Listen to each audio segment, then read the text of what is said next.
In today's video, I'm going to teach you how to change the Eventbrite refund policy. Let's dive right in. First, you need to sign into your Eventbrite account. This is your starting point for making any changes to your event settings. Make sure you are using the correct credentials for the account that manages the event in question. Once you are signed in, head over to the Manage Events section. Here you will see a list of all your events. Look through this list and select the specific event for which you want to change the refund policy.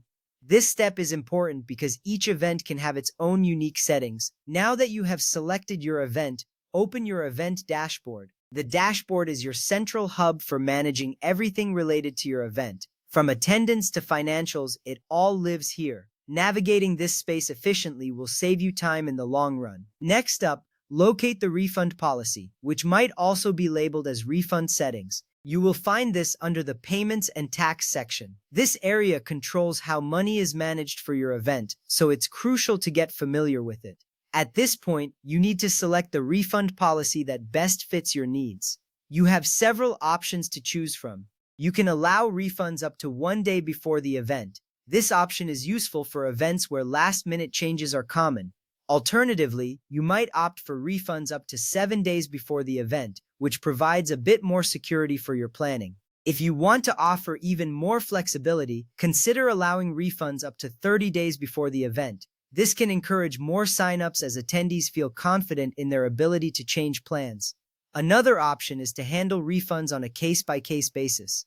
This gives you full control but also requires more manual oversight. Finally, there is the no refunds option. Be cautious with this choice as it can deter potential attendees. After selecting your preferred refund policy, click Save. This action ensures that your changes are recorded and implemented. Always double-check that your selection is saved correctly to avoid any issues later on.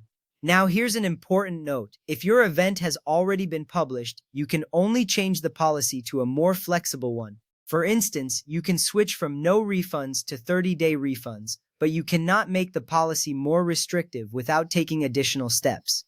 If you wish to change to a more restrictive policy, you'll need to refund any existing orders and unpublish the event first. At this stage, you might also consider enabling automatic refunds. This feature is available if you use Eventbrite Payment Processing. It allows qualifying refund requests to be approved automatically according to your policy. This can save you a lot of time and streamline the refund process for both you and your attendees. With that ready, you've successfully updated your refund policy. Remember, having a clear refund policy is crucial. It sets expectations and can enhance the trust your attendees have in your event management. Thank you for joining me today, and I hope you found this guide helpful. Keep exploring Eventbrite's features, and you'll continue to make your events even more successful.